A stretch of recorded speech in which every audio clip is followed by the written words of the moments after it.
We're live, mate. Live and direct. Just a little swig of the old purple juice. Purple juice. That's what we'll call it. It's not what we were calling it just now. Purple juice of goodness. Yeah.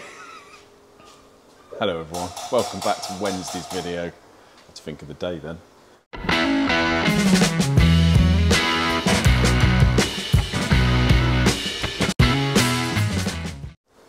I've been in my element today. Yeah.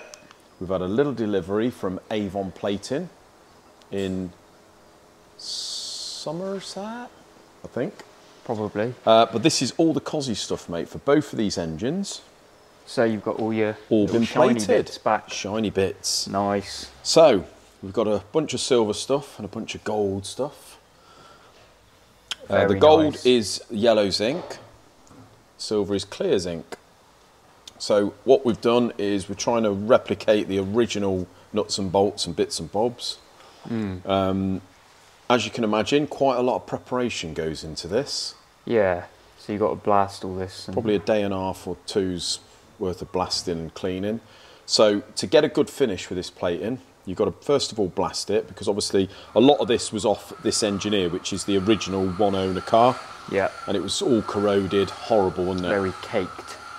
So we have to blast it all clean, and then usually on the wire, polish it on the wire wheel. If you get the smoother finish you get, the better finish you get when it's plated, basically.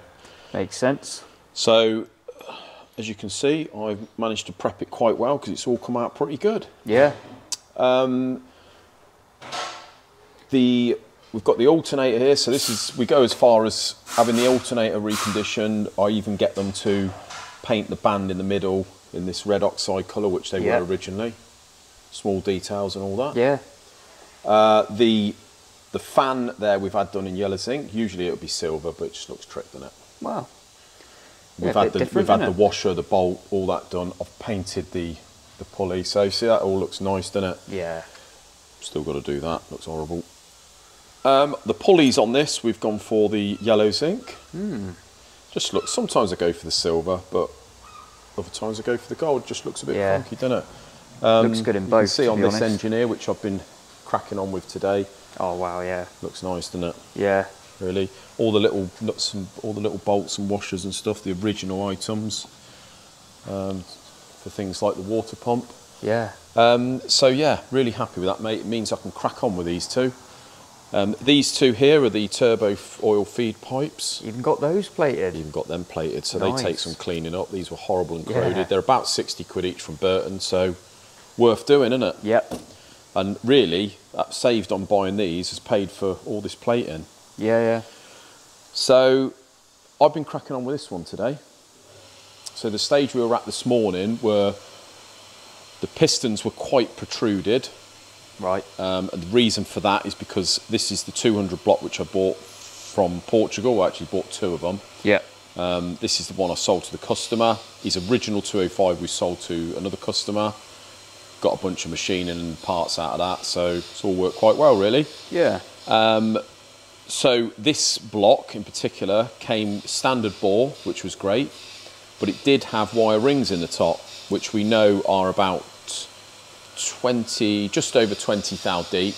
Right. Because you've got a 1 mil thick wire. So those are the wires for the head gasket to seal on them older style gaskets. That's it. Yeah. So the fibre gaskets, and the idea is it eats into the fibre gasket and causes a bit of a tougher sort of firing, really. Bites into it, doesn't it? But these days, as you all know, we use the multi-layer, the Victor Rhines type gasket. So we don't need the wire rings. So because it's a 1 mil wire, they machine about 22 to 25 thou deep, and what that does is just allows it to just go a bit more than halfway, and you can basically tap that wire in. They would have just, well, you can almost see that little you can just line see where it sort of would have been. Where it bottomed out, I suppose. Yeah, that's it.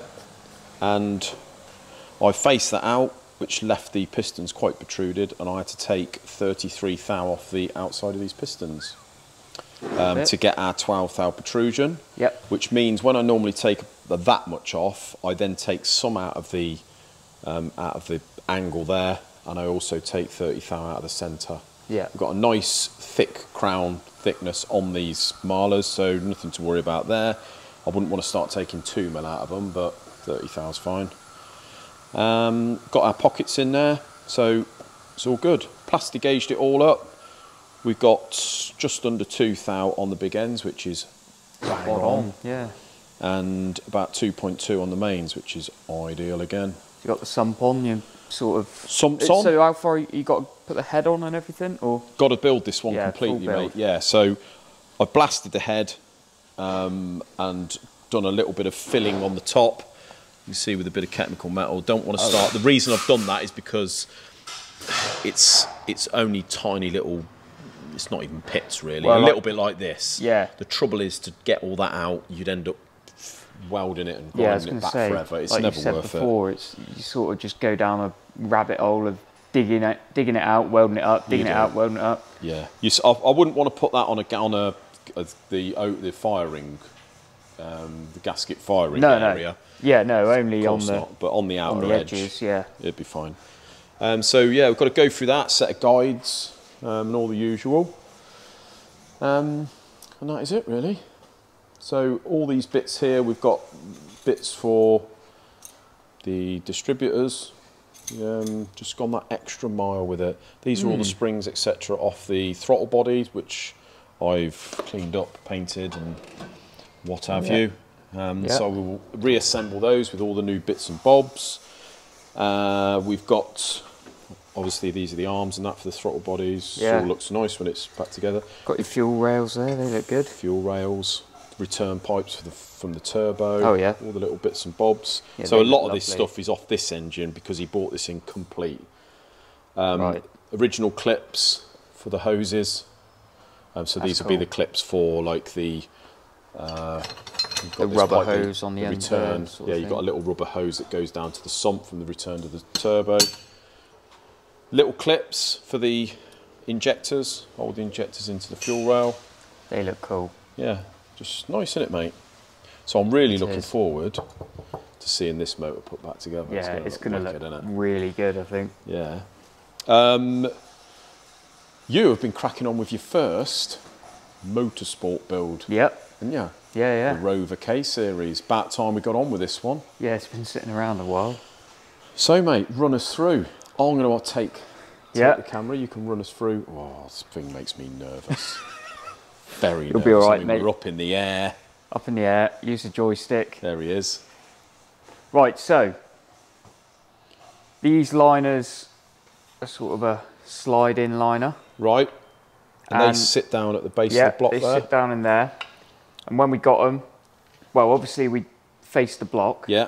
So I don't remember how much we took off, but we took some off. So basically these I took liners... I think I took about 10 thou off this to get Yeah. it cleaned, to be fair. Yeah, so these liners were sitting proud. Yeah. And you've got to achieve 2 to 4 thou protrusion So the of liners the liner to the top to of the block face. So I have machined them. Okay. Machined them. I've taken 6 thou off of most of them. Right. And So- we're running on the higher end, Yeah, are we? we're on the higher end on the 4 thou. Yeah. So they was sticking up about 10, 11 thou, most of them. Yeah. So yeah, I've just taken it off the top edge there. So you mark on, so we've got the Yeah. the correct liner in the correct hole And positioned the position. same way Yeah. as when I measured it, because obviously It shouldn't it make shouldn't any make difference. a difference, but it could. Yeah. So, you know, leave it like that. But they measure consistently all the way round 4 thou, so Yeah. happy with that. Lovely. So got all them done earlier on, and then now we've moved on to the pistons. I mean, Which I I've do machined. apologise. Is it if all a this bit thing all is over the place? shop, mate. I'm doing my best. It's all good. But yeah, so taking 16 thou off the piston Okay. And that's to get it level with the liner. to get it flush basically. Yeah.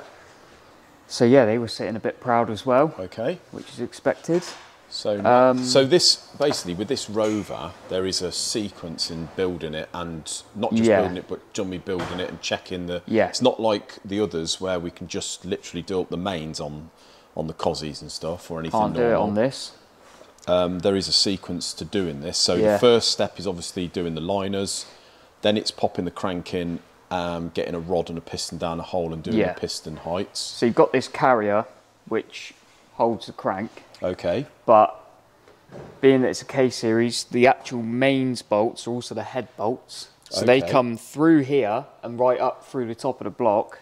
So they go down through the head like a normal bolt? Down through the head, all the way down through and come out through the bottom, and they do up on the underside. So they're like a... So there's a... And then they go the entire way through. Is there another carrier that goes beyond that? So we've got in here... We've got that one as well, which sits underneath, sort of on there. Okay. And I guess and that is where the head bolts go into. Yeah, thread into there. So it's like one big sandwich held in by one long set of bolts. So the problems that causes is it's difficult for us to plaster gauge the mains. Yeah. For a start, because that would mean we've got to put the head on. Yeah. And crush a gasket, stretch the bolts, etc. So, so there is a way. What are we going to do there? Are we going to have another set of bolts and another gasket to test it with? So this is a race motor that he's going to be racing in a series next year. So obviously it's got to be right. Yeah, and we need to be checking those main clearances to make sure they're right. And it is unnerving because obviously when you put this carrier on with the crank in, you're only doing it up on the bolts around the outside. Okay. So you're not actually like torquing the crank in. No, so when you turn it, it feels horrible. Yeah, so it don't feel right at all. So in the grand scheme of things, mate, what we need to do with this is we need to buy another set of head bolts. Yeah. Another head gasket, which aren't very expensive. No, they're not a lot. But thankfully, you know, when you consider how much an engine build is, it needs to be checked. So what we'll be doing on this is we'll be buying another set of head bolts, another head gasket.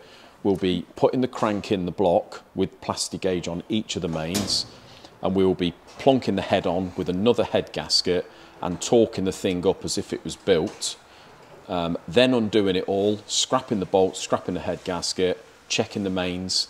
Fingers crossed that everything's okay there. If it is, we know that when we bolt this crank up, it's all going to be good. Should all be perfect. The problem is with these carriers, until they are torqued, even when you nip them up or do them up with the 8mm bolts around the outer edge, the crank doesn't really turn very well, does it? It feels wrong. It feels horrible. Like you shouldn't be turning it. Yeah, so it's part of the, basically what that carrier is part of the structure of this block. So until it is torqued, the crank will not turn properly and it's not running the right clearance. So basically this block would have been line bored with all the carrier in and that basically torqued all bolted up, Yeah, so it's amazing really that it all goes back together the way it sort of comes to bits, but it does. Good little motor really, and you know, so that's what we're going to be doing.